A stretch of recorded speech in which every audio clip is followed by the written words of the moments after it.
Cowabunga, guys! It's been a little while. We had a couple weeks off there, but this is episode 18 of the Pop Geek podcast. And today we're going to be talking about the Video Game Awards, which I believe were last night or the night before. Yep. We got some controversy in the world of video games and the Video Game Awards, which is kind of cool to talk about. We also got lots of trailers to talk about. Of course, Star Wars has put out I don't know how many more. To this point, I don't even care anymore. Yeah. I'm just counting down to the days to the 17th where I got my ticket, and I'm looking forward to that. From yesterday, we got 2 weeks left, guys. 2 weeks till Star Wars. Yeah, 2 weeks till Star Wars. I can't wait. And then we're going to talk a new Turtles game, which explains...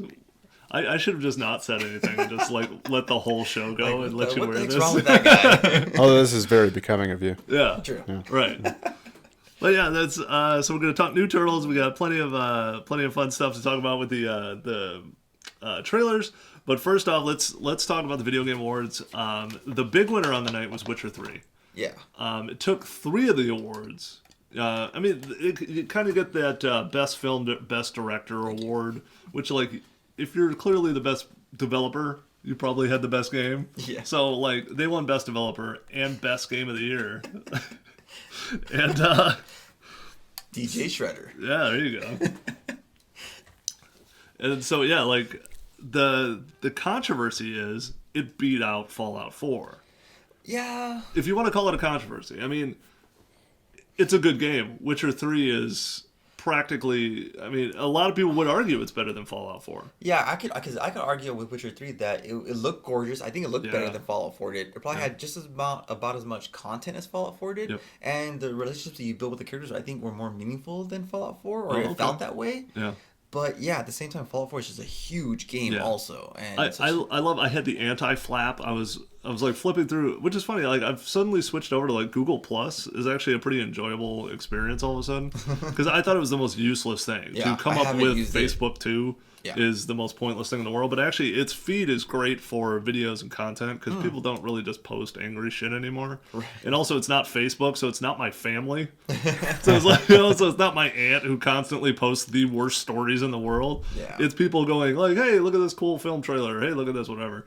But there was a bunch of people just like angrily snapping back at Fallout fans. They're like, "Fuck you, Fallout! Yeah, Witcher 3." I'm like, really standing up for Witcher 3? Okay. Wow. There may be some fallout from this. That's right. There's gonna be some fallout for the Fallout flap.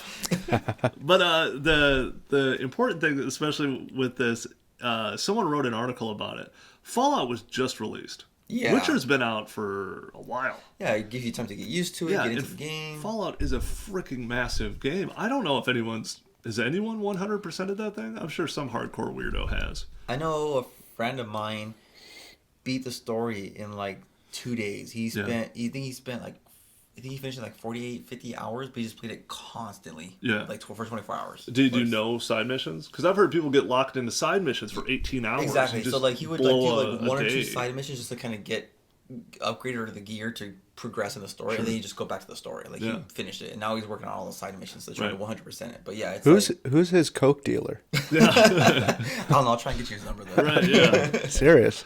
But so I thought that was interesting, and there was an article written about it that it was released so close to the Video Game Awards. The actual content you could have consumed before that, especially because it's a jury. I think it's not people. Yeah. And I want to say the jury are probably writers for IGN and writers for Game, Stop and all that type of stuff. Yeah, exactly. But like you really couldn't dig into it, and that's kind of my point where I'm going with this is everything's been released in this last month because it's December, right? Because it's Christmas. This award show is in a bad spot. I was gonna say they should probably move it to like February. Yeah, February or January late. Yeah. That's where our lull is, anyways, with video games. Right. Because why would you release in that time period? There's no holidays in there. There's no whatever. But like this November area, I think this might have got overlooked. I'm not making a case for Fallout 4. If you think Witcher's better, it might be better. I'm no hardcore gamer. Isn't E3 right around that time? It's in June. I think it is. It's in June. It's in June. Oh, okay. So I knew it was coming. They're already starting to... Little bits of information are starting to creep out, especially concerning those games that everybody's watching for, like Crackdown and all that type of stuff. But I just think that's interesting. It's kind of in a bad spot because the Academy Awards will have that too. where a movie will come out really close to the award show and it'll get panned, and then if it comes out too close and it misses the cutoff, then it's an entire 365 where people go, did that movie come out this year? When the next year rolls around. But at least with a movie though, it's like it's a 2-hour experience and you're done. True. These games you can go on for 30 hours, you can go on for 12 hours. Beyond immersive, Yeah. I will say this about Fallout 4. I played 20 minutes of it, so I feel I could give a proper review. Well, that's what everybody else does. So. But man, did that game feel like Half-Life 2 to me. Yeah. And I love Half-Life 2. It's like I got my two favorite games. I second that. What's that? I love Half-Life 2. Oh, and great game. The fact that they're not doing a 3, I think, is going to be hard. Because they'll probably do it eventually, and it's going to suck. And there's been a lot of teasing about that, too. Yeah. Now.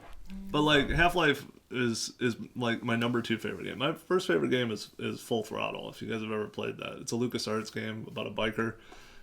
It's similar to a Telltale style game. Oh, okay. Love that game, and then Half-Life blew me away. And then when I was playing Fallout, I'm like, man, this feels familiar. It's like the faces kind of look the same. Yeah. It's that weird apocalyptic world you're in. I liked it. You know, it was a really cool game. But yeah, it's funny that there's a flap about that. And then there's another one concerning Kojima. Yes. With Konami. Yeah, so during the awards, Jeff Keighley actually came out, because I think Metal Gear won a bunch of awards, actually. They won Best Soundtrack. Metal Gear also won Best Action Adventure Game. Uh-huh. What else did they win? Metal Gear has blown me away, because to me, I'm still in that like Solid Snake thing, where it was like, you play the game, and then you get a headband if you beat the game. Did they win Sexiest Sniper Award? Yeah. Is that a thing? Best use of a gun category. With a bikini. Yeah. That's only because there was no DOA game out this year. Right. So. But the controversy with Kojima and Konami was before this even happened. I didn't know anything about this. I mean, I'm again more casual into it than you, but I had no idea that they were at odds. Like, this dude's literally licensed to print money. Yeah. Like, his games are, every one of them is done well. Even the bad ones do well. So. But because of the falling out with Konami, he was unable to attend the award ceremony, and Jeff Keighley actually outed Konami about it, saying, you know, Metal Gear just won, blah, blah, blah. Kojima would have loved to have been here to accept the award. Unfortunately, he couldn't because of he's under contract with the Konami still, and the lawyers said that he just could not attend. That's so weird. Like, that's so messed up. You said there was other stuff, like they were pulling names and logos off websites. Yeah, that's how it started, was that Konami wants to get their name up front for the Metal Gear series. They don't want to have... They don't want like Metal Gear and Kojima's name to be associated anymore. They want it to be Metal Gear and Konami. Like, Konami wants front page now. So they're like removing his name and his production logos from all their games and marketing material. See, and I think that's foolish, because it's never hurt Nintendo with Miyamoto. No. And Miyamoto is Mr. Mario. Mm-hmm. Everyone knows that. And he's basically a brand in himself. Exactly. Now, the trick is if Kojima goes, hey, I'm going to go talk to Ubisoft and see what they have to say. And then you start playing free agents, maybe Konami could lose out. Yeah. But at the same time, why piss this guy off and force his hand into moving into a new developer? I don't know. It's just shady stuff's going on in the game industry. But some other games some other awards that were given out were Best Indie Game was Rocket League, which I think is awesome. I think that's fantastic. Rocket League is awesome. That is such a great game. And good thing for me and you, it's coming to Xbox One. So I am super excited. I know. I have it on my PlayStation. I know. So jealous that you have that. And I believe when you got it on PlayStation, the first month you could download it for free, right? And then my brother downloaded it for free, and then he just downloaded it onto my PlayStation. Nice. So I can't play it under my account because it's on his account, but his account is on my PlayStation, so all I got to do is just log into his account and I play with my kids. Perfect. So. That's what I want to do too. I mean, it's funny that Rocket League to one point is like hardcore weirdos play it, but also like just turning your kids loose to play soccer with a car is freaking brilliant. And they're going to be having Gears of War themed cars, and I believe Halo themed cars. They're getting all kinds of licensing is coming into it. So I'm hoping the first month to get us involved will be free for us to download also, and then to pay later. Let's see, Lara Croft Go won Best Mobile and Handheld Game. I cannot believe that. I heard a lot of good things from that About game. the Go? Yeah. Okay, this is not the overhead runner one, right? No. This is like the weird slot game? Yeah, okay. Yeah, that one. And then the weirdest upset, I think, was Best Shooter Award went to Splatoon. I can't believe that. I know. You're talking about beating Halo, Destiny, Black Ops 3. is a game where you shoot paint at each other. And Star Wars Battlefront. I mean, how gorgeous the game looked to be beat out by a cartoon about squids and colors and things. Colors, yeah. The game looks like a blast. Yeah. I've seen it. I've watched it on Twitch a couple of times. I mean, I'm not going to buy a Wii U for that. No. You know, it's such a unique property because it's Nintendo. And, yeah, I don't think you can play it on any of the other platforms. So it's like, it's kind of unique that it got Best Shooter. And it's a third-person shooter, too. Yeah, which is very odd. Which is kind of unique. I was really surprised that the Game Awards, also I wanted to mention, has now coalesced behind the Game Awards on Spike TV. Because for a while, there was like 3 of them. There was VGA, there was something else. There was the MTV Game Awards, I think, were around for a while. Yeah. So, again, like, I love when you get one champion. You know, like, I've made this... like boxing is terrible right now because they got a bazillion champions and nobody knows who's better than the other unless you can somehow get one guy who can pull the belts together. But like UFC, there's one guy. He's at the top. That's the best guy. And then you beat him, and then you're the best guy. Like it's got to be cut and dry. I like that Video Game Awards seems to have weathered the storm. They make it about the games. Yeah. It sucks. I mean, developers get up there and talk, and you're like, there's a reason why you're in a room alone with a computer on. Yeah, so. I'm surprised they don't. But they're good though. I'm surprised they don't get the laughing his way to the bank though. Yeah, no doubt. Yeah.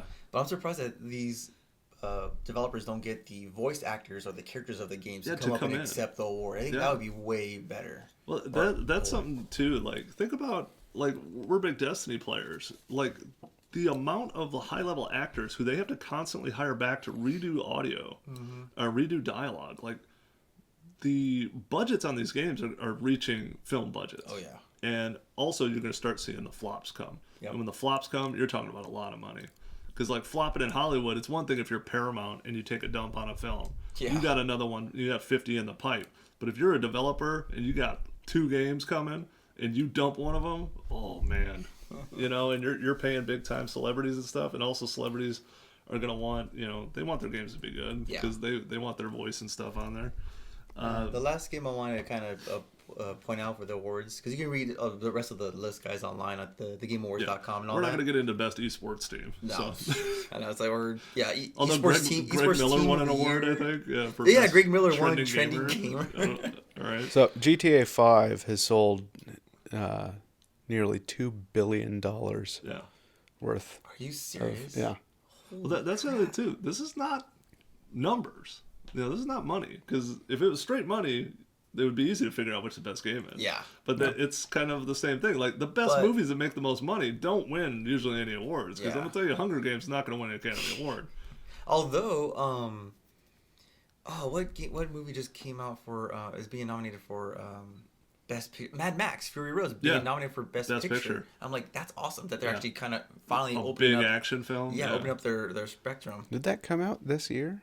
It did. Yeah, it did. Oh, I thought that was late. I thought it was. Oh, really? Wow. Yeah, it was pretty. Well, it was probably 6 to 8 months ago. But anyways, the last game I wanted to hit was Best Fighting Game. Of course, is going to go to Mortal Kombat X. Yeah. I mean, I don't think there was any other competition. Yeah, I don't know who else it would be against. There was Guilty Gear XRD, Rise of Incarnates, and Rising Thunder. I don't know all those people who play that game. So. Well, what was cool is that they actually announced more of their characters that are bringing out, and they brought out the Xenomorph as a playable character. Really, as a playable? All right, so I think that's pretty awesome. The one interesting tidbit concerning fighting game is I know Smash Brothers is going to start crossing over with Final Fantasy. Yeah. And some of that happened. It doesn't mean much, but the bigger picture is that pretty soon Smash Brothers could be an all-encompassing game. Yeah. That everyone could play. You could play as, Master Chief. You could play as Lara Croft. You could do whatever. It'd just be all cross-platform, and it would be an awesome, just fighting game because it's an awesome fighting game anyway. Yeah. One more thing on this is. The Lara Croft thing, for me, is kind of interesting because a lot of people say that's one of the best games of the year. It was in the list. It was voted on as one of the best. But, man, has it just, the worst run of luck for that game? It opened against Fallout 4. Yeah. It's only on Xbox. Mm-hmm. It's going to sit for a year on Xbox before you could even get it for PlayStation. I think that hurts that game so much. But maybe they don't care. Maybe the licensing difference is they mix up on the revenue. But man, after that year, nobody's going to care anymore. Yeah, because man, you like also Lara Croft is not that like you can't drop into multiplayer and play Lara. You know. Well, I don't know because after the year of the just regular Tomb Raider, they came off the definitive edition, the re-release on the new gen consoles, and it sold a lot too. Mm-hmm. So I mean, I think Lara Croft was that type of game where if you haven't played it and you've been waiting, you're gonna jump in it and you're gonna love it. And you've heard already great reviews, great stats, great scores. So I'm sure PlayStation guys will pick it up as soon as it comes out. Yeah. All right, so now we're gonna get into the trailers that came out. Like we've been off for a couple of weeks, so we've had a bunch of them all at the same time. Well, within a couple days of each other. So first up is Civil War. Yes. I'm excited about this. I still don't know how they're gonna do it. I read the comics. I had the general Civil War. Like I don't know if you guys remember when it came out. It was you could buy X-Men had a piece, and then Iron Man had a piece, and you could try to put all of them together, or they had like a 14 set that just encompassed all of it, and then it of course ends, spoilers, that Captain America is going to get killed. Mm-hmm. That's how this is all going to play out. He's an old man anyway. Right. But with the licensing and stuff like that, the full mutant war thing can't really happen. Yeah. I like this trailer. Yes, the trailer was amazing. Yeah, like, I mean, seeing Iron Man just get worked by Bucky and Captain America is pretty slick. Yeah, it's so cool. And we actually also in the trailer get to see the first glimpse of Black Panther. Yeah, which Black Panther. I was curious like how they're gonna bring this into the world. Right. But seeing him on screen, it looked really good. Yeah. And they got Chadwick Boseman to play T'Challa, the Black Panther guy. Yeah, that's his name. Yeah. He's also one of those kind of odd Wonder Woman type characters where he's like the king of a world that we don't totally know exists. Right. Or it's like in Africa and no one knows where it is. Yeah. Like it's like a floating world or something. But like that's another thing too. It's cool that he's a black character. Mm-hmm. We have Falcon and all that too. But like this character is kind of obscure. Like Black Panther's kind of fringy. But I think there's a lot there. Mm-hmm. And if he moves in and out of these stories, I'm totally in. Yeah. And like it was kind of cool seeing there's a fight shot where it's 4 of the heroes all fighting against Captain America, I think. Or at least they're all running down the street at the same time. And they're all fighting one common bad guy. Mm-hmm. So basically what's going to happen is your villain sort of is going to be Captain America for the most part until they start to take sides. Yeah. And then I still don't know how Marvel's going to do this crossover. This is going to be so epic by the end of Phase 3, this is the end of Phase 3, I believe will be the final film. Or God knows what. Once the cash is rolling, they're just going to keep pumping these things out anyway. But like this could encompass everything. Yeah. Like you could literally start grabbing Luke Cage off of, TV, the Daredevil guy. That would be awesome. That would be really cool. Netflix TV characters, that would be really, really cool. And also, it just recently happened before this podcast that Robert Downey Jr. kind of slipped up and leaked out that Spider-Man is going to be in this movie. Yes, I saw that too. I think he said something about in an interview saying that he's walking around set. We're kind of the old guard now. We're the veterans. Walking around with my hand around Tom Holland or whatever his name is. Yeah, who's the new Spider-Man? Without his mask on and the Spidey suit is kind of cool. And then, Chris Evans is kind of like, we shoot stuff a lot all the time. We might not use it, so you never know. We're going to cut Spider-Man out of the film, No, I mean, everybody knew it was coming. Yeah. We weren't sure where it was going to come, because I thought it would be an Avengers film that would have the Spider-Man crossover. Because, I mean, that happened a lot in the comics. So. But I guess it kind of makes sense to have it in Civil War, because that's where you bring out all these other That actually, it makes more sense. The best scenario would be is if no one's mentioned anything, and all of a sudden we see the X-Men cast pop up. Yeah. And they just secretly brought him in. I'm like, what? That would be such a massive move. Mm-hmm. And Sony would really, I don't know what they would have to pay Sony for that. And that property is still so financially viable. Like Spider-Man, they keep having to reboot it because it kind of trails off. Every single time they do Spider-Man, it's like, hey, the first one's great. Second one's like, that's all right. And then the third one's like, what the fuck are they doing?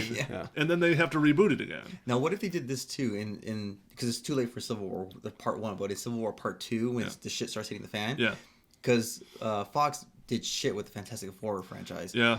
What if they gave the rights back just like they did with Spider-Man with Sony and say, hey, Marvel, recreate them, and then we'll do spin-off movies? What if they introduce Fantastic Four, the new characters, or new version in part 2?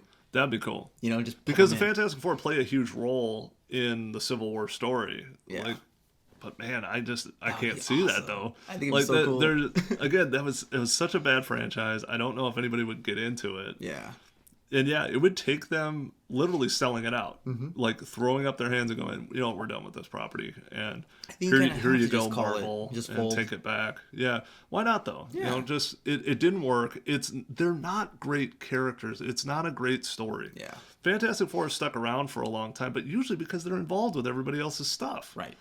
And it's just funky. Like, Fantastic Four just doesn't work. It's one of the few that doesn't work. But let's talk about what does work, and that's Batman versus Superman. Yes! Oh my god. Dude!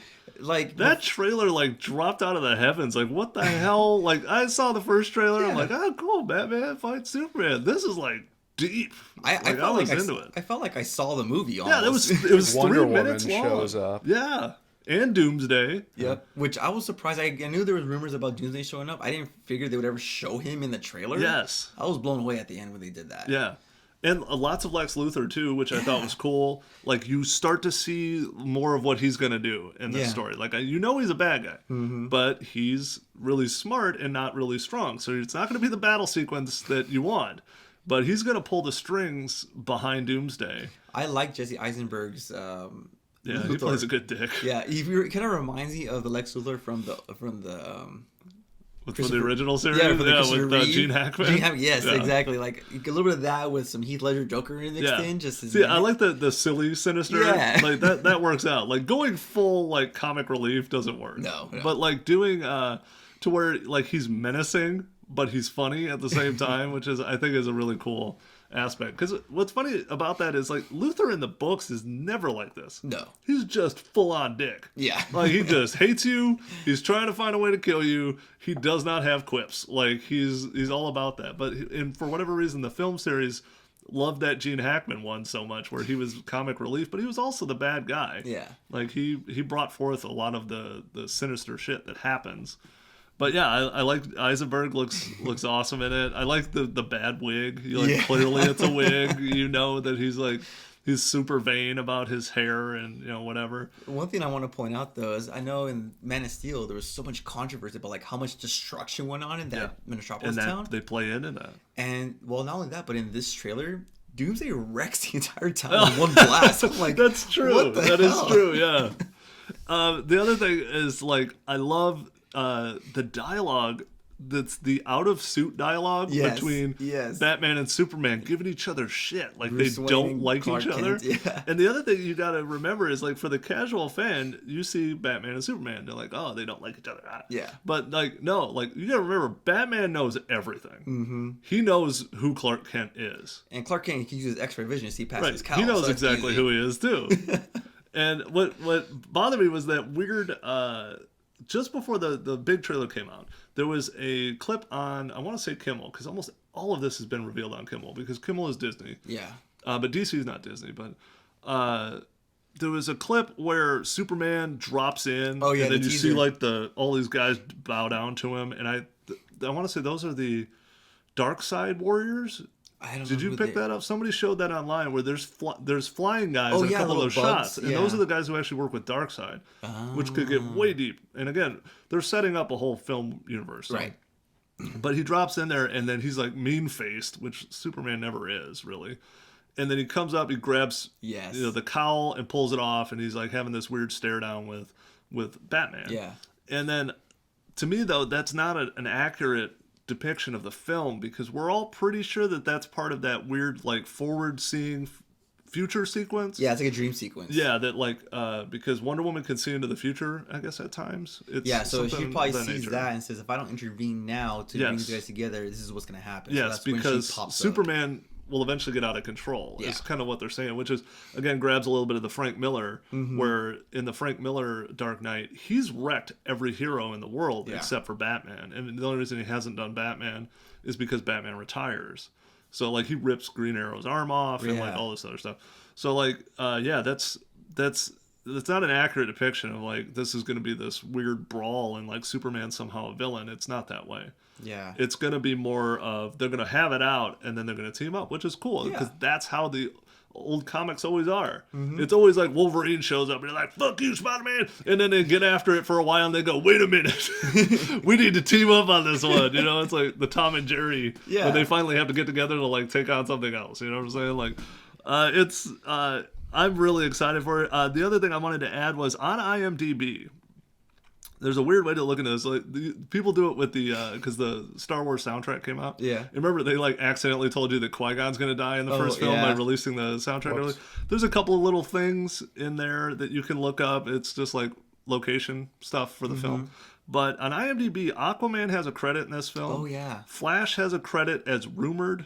And then there's another character too. Barbara Gordon has a credit as well. Really? Which is kind of interesting because, you know, she's eventually Batgirl. I don't know if they'll go that route. But seeing Aquaman is not listed as rumored. He's listed as in the film. So, and they've said that before. There's a sequence in the first trailer where he goes into the water and it's real quick. But a lot of people say that that's where Aquaman's going to intervene and you're going to see Aquaman. It'll be just an introduction shot. Well, he needs to, be available to summon fish to get him beer. I know, yeah. So, I mean, Aquaman, it's going to be a tough sell. Yeah. I've heard some positive things about what they can do with Aquaman. Like, I guess when he's on land, he's actually super tough. He's like a strong Superman because of the pressure of the water depth that he's at. Yeah. Like that. Yeah. But, like, in the water, he's undefeatable. Right. Like, if he pulls Superman in the water, he would destroy him. Yeah. Somehow. But Superman's usually pretty much unbeatable. Well, Superman doesn't have gills. No, true. So. But he doesn't breathe air either. Yeah, he can go into space. So Yeah, good point. So he's an alien. Who knows? All right, so it wouldn't be another week without mentioning Star Wars. Which I thought this article was really funny. Yeah. Carrie Fisher is back on like my radar now, and like she's got some brownie points for me for this. First of all, she has a very big mouth. Yeah, she does. Like she doesn't let things go. And see, the first thing I heard was her complaining about losing weight, which she did for the first films too. Yeah, it's like that's the movie industry. That's what you get. It's tough shit. But anyways, back a ways, there was a controversy about the Slave Lea merchandising for the action figures for like the collectible series of Star Wars cartoons. Way to get mad about this 30 years too late, bro. Right, exactly. Some guy was walking around Target, saw the thing, and his little girls were saying, "Oh, I want that one," or question about it, and he freaked out. Like, why are they selling this in a toy store? Blah blah blah. Even though it's clearly marked collectibles. Right, and it was at a Toys R Us. Actually, it was at Toys R Us. It was in the adult section, like under collectibles. So it's like, why were you even walking down there in the first place? Take your girls to My Little Pony or Barbie, but you could get Barbie in a bikini too. Yeah, exactly. Like, just to be clear, this is the black edition of Leia. Slave Lea, where she has the gold bikini on, and the chain and all that stuff. He was complaining that it was like depicting S&M and all this other stuff, and it's like, no, have you ever seen Star Wars? Right. That's what she wore. I guess it doesn't. Well, no, it's not bondage. It's just kind of bondage. She's a slave. So like, yeah. But anyway, it's like everyone's trying to be politically correct, where they pull the toys and all this stuff. It's so annoying. But she came out with a really good comment, and she made this with the first comment she made was with let me see. Was on a radio show, right? Was the Wall Street Journal saying that, "I think that's stupid. The father who flipped out about it. What am I going to tell my kids about why she's in that outfit? How about you tell them that the giant slug captured me and forced me to wear that stupid outfit, and then I killed him because I didn't like it. And then I looked at it and took off backstage." Yeah, true. And then her second comment with the LA Times was perfect. She goes, "How about telling his daughters that the character is wearing that outfit not because she's chosen to wear it, but because she's forced to wear it. She's a prisoner of a giant testicle who has a lot of saliva going on, and she does not want to wear that thing, but it's unfortunately that chain, which you're now indicating of some sort of accessory to S&M that is used to kill the giant saliva testicle. It's asinine." Right. So I'm glad she came out on the right side of this. Yeah. Like, and there's always been controversy around that particular outfit and that scene, because she complained for years that she had to lose a ton of weight in order to do that. And they gave her a real hard time, I guess, about the weight and all that stuff. Yeah. So there was that, and then the prior stuff where she said she had to drop weight to make this film. And again, I don't think she's in the bikini in this movie. So no, but at the same time, she's supposed to be a general in this movie. She's supposed to be a good fit physique for it. Not like supermodel gorgeous, but like she's got to take herself in the world. Leia is supposed to take herself as a responsible leader. She has to make herself fit and able to perform duties. So it's like, yeah, you got to fit the role. You can't be an overweight slob. That Have you ever seen General Norman Schwarzkopf? Okay, we're not sure what Admiral Akbar looks like with his shirt off, but who knows? But anyway, I mean, we could talk about the trailers. There's been a whole bunch of them. It's like it's hard to keep up with what's what. They did like a villain trailer. They did a good guy trailer. The most important thing is you haven't seen this yet. You haven't seen Luke. Mm-hmm. Everybody knows that. There's the assumption that that's Luke who's touching R2, blah, blah, blah. You also haven't seen one of the main characters who's played by Andy Serkis, who's a completely computer-generated bad guy, well, supposedly, is Supreme Leader Snoke. He's supposed to be the main villain in this movie, right? Yeah. Well, there's a shitload of villains in this movie. Mm-hmm. Like, Kylo Ren is the face that everybody sees on everything. Well, there's Kylo Ren, then there's Phasma. And then the General. Then there's the... I forgot the General's name. Yeah, but I know what you're talking about. Yeah. And then there's Supreme Leader Snoke, who, again, like, this whole world, like, they did all this work in the last 3 films to, like, knock out the Death Star and kill the Emperor and everything's going to be great. Apparently, villains still take over and run shit. So, I mean, maybe that's a shot at politics in general. Well, whenever there's still a Sith Lord around, you can manipulate people around you. Right, and that's get into. There's lots of fun conspiracy theories that suddenly popped up. I've heard one that Luke is now a Sith. That would be pretty cool. That would be kind of cool because there's a line in the films that you're not ready to fight Vader and the Emperor. Yeah. He's also wearing all black in the final scenes. Mm-hmm. He was tempted by anger. He was tempted to do these things, so maybe that starts him down the path. He still has the funeral pyre and the party at the end, which again could have been a cop-out, sort of. But that also plays into Kylo Ren, because somehow Kylo Ren gets the mask. So, because you see that in the trailer, it's him talking to the mask. There's the Jar Jar theory. That's my favorite one. That Jar Jar is secretly a Sith Lord. And the most powerful one. He's Darth Plagueis. Yeah, he's the one who has manipulated. I don't know if I'm saying that right. Darth Plagueis. Plagueis, sorry. Yeah, he's the one who had manipulated from episode 1, 2, and 3, and manipulated Palpatine and everybody else in the Galactic Senate to become the Galactic Empire. If you guys could see it, there's multiple videos of this where he's using the Force on people, and it's really just his oddball CG, like, doing stuff. And he's supposed to, his fighting style is mimicking of that of the Drunken Masters. Yeah, the Drunken Masters. I saw that too. So I think that's interesting. I mean, what it plays into, though, is that Snoke is, one, a CG character. Mm-hmm. Darth Plagueis is a giant weird thing. Like, he's humanoid in the fact that he's got, like, arms and legs. It kind of looks like us. But he's supposed to be, like, crazy tall. His head is super long and, like, has weird features. So using Andy Serkis is a great thing, as you know what he does in terms of, he played Gollum, and he played, all the monkeys and the apes. The Planet of the Apes movies. So, like, it's kind of fun to play with these theories, because now we're getting in the home stretch, and everybody's just getting excited. So I love seeing the oddball stuff that's coming out. Yeah. And I would love to see this character, this Snoke character, who's a hidden Plagueis character. Also, I want to hear this, and again, I don't know why Lucas would give up on this. It's because, if you remember, during the sequence where he's telling the story of Plagueis, he says he learned to create life / not die. From the Force. Yeah. And then the story, which I guess played out in the comics, was that Palpatine killed him. Yeah, and he mentions that, his apprentice killed him. Right, it was him. It was just him, yeah. But the other thing is, he created life. Now, Darth Vader has no father, in that his mother was magically, like, he's some sort of Christ child version of the Force. It makes you wonder, like, was he's a Force-only being or something like that? So that's an interesting thing that could play into this. I never thought about that. Yeah, because, I mean, that's also why Darth was so strong, but also Darth was easily controlled. Yeah. And there's also fun stuff, like, in terms of the Jar Jar thing, was that, what's his name? Dooku was a bullshit character. Yeah. That he was made because everyone hated Jar Jar. Yeah. Jar Jar was supposed to be the main protagonist, Sith Lord, throughout the 3 the prequels, and then because of the hatred of the first one, they threw in Count Dooku at the last minute. Right, because that always bothered me. Yeah, he's a very flat character. Dooku never made any sense. He comes in from nowhere. Yeah. He's, like, mentioned in one scene, and then suddenly he's there, and he's kind of running the army. Yeah. But he's kind of in charge, but he talks to Palpatine sometimes. Yeah, it was a really bizarre thing. Again, a lot of the openness for the Jar Jar thing is just bad filmmaking. Yeah.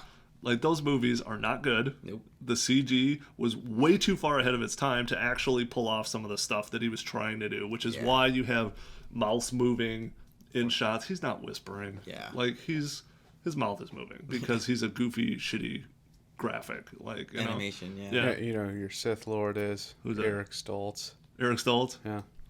Here you go, right here. Oh, Jesus Christ.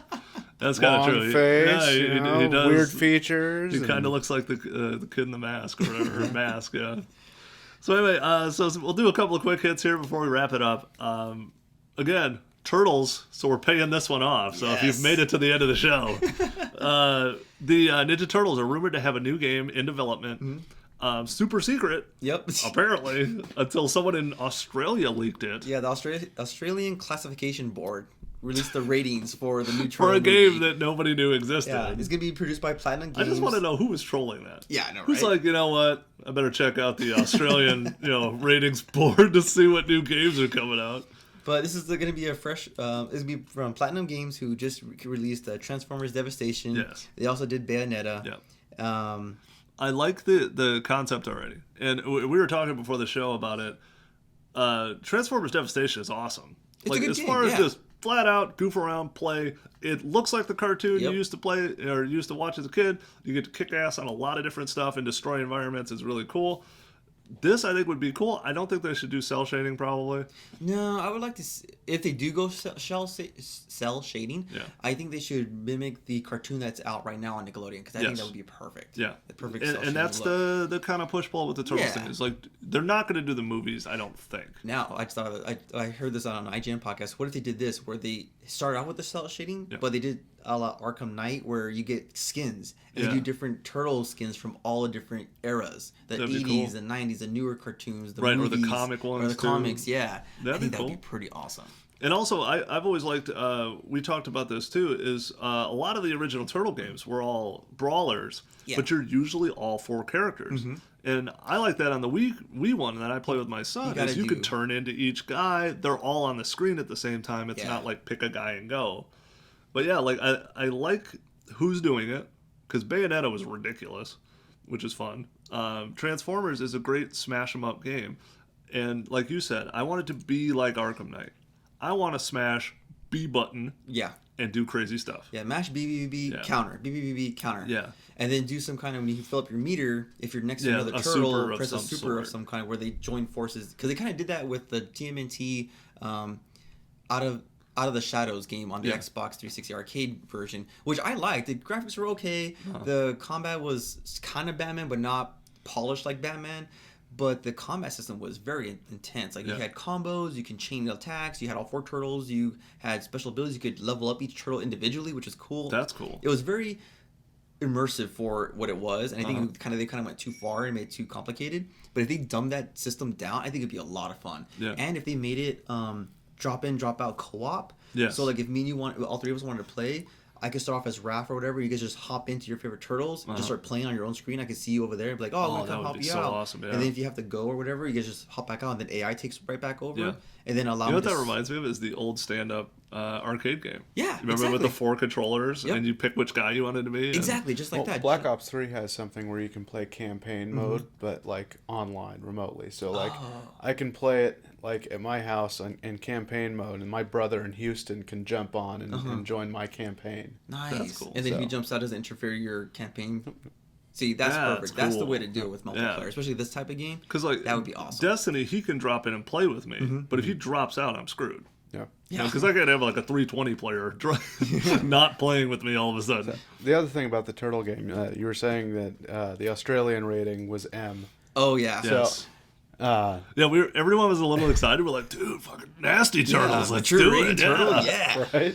But it's actually different in Australia. M in Australia is for mild impact, which means mild language and moderate violence. It's not mature rating like the United States. You got to think of what Australia's definition of mild is.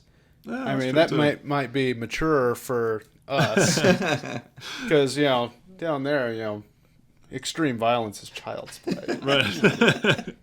Oh, he's just if they were fighting crocodiles, I could see it. And what also excites me about this game too is that I think it's titled Ninja Turtle TMNT Mutants in Manhattan. So that's gonna be really cool to keep it back in New York. That's actually a throwback too. Yeah, because there's other Manhattan, the Manhattan Turtle Project, games. All that stuff. That was a lot of fun. Yeah. What else we got for quick hits? I have a Hooters story. They're This Hooters is actually story. really interesting. So Hooters and Namco. We need heavy visuals for this when you do this. I'll post them online. So Hooters and Namco are joining forces to open up an arcade in Tokyo. That's awesome. I think it's pretty cool. It's gonna be a la because you know what's missing from Dave and Buster's is boobs. Like we should have a boob minute segment. Just it'll just be like a picture of some chick in cosplay, just like pay homage to like boobs. Cosplay boobs of the week. Who doesn't love boobs? Even girls love boobs. Everybody does. Everyone loves boobs. Yeah. So it's gonna be called the Hooters Gaming Bar Side B. Okay. And it's kind of like pay for allotment of time for 30 minutes. You can go in there and all you can eat, all you can game, and all you can talk to girls. How much? It's 1,500 yen, which comes out to around $12 US. See, that's crazy good. Yeah. That is really good. Yeah. All you can eat, all you can game, all you can drink. Yeah. It says drinks, but I don't know about alcohol. It didn't mention that. Yeah. So they might give you like soda or pop or water or whatever, but I'm sure alcohol can have to be I wonder. I mean, arcade is fallen off a lot. Like a lot of times you go to the arcade, there's the same games now. It's a lot of like shooters, and now they have the immersive pod games, which are getting kind of cool. But like the concept of doing $50, play it all. Yeah. Not hey, quarters. Every 20 minutes put a quarter in our machine. I think changes the model. It could change the way that games are made for arcades. Yeah, definitely. Yeah. But I think that about does it for us. We've talked about boobs and Star Wars, so that pretty much covers our entire show right there. Yeah, well, stay tuned for Pop Geek After Dark, and we'll have our boob minute or something. I don't know. So anyway, that about does it. Follow us on Twitter. Follow us on Facebook. And what else do we have? Instagram. We do a lot of cool stuff on Instagram. We have lots of pictures. I play with toys on Instagram. Yes, you do. I get a lot of likes for that for whatever reason. All right, so we'll see you guys next time. Have fun. Cowabunga, guys. Hey guys, I hope you're enjoying the show, but we'd like to hear from you. So please leave a comment below and tell us something you'd like to see on an upcoming show or your thoughts and feelings. Or you can tell us that we suck. Maybe don't do that, because we're a little fragile.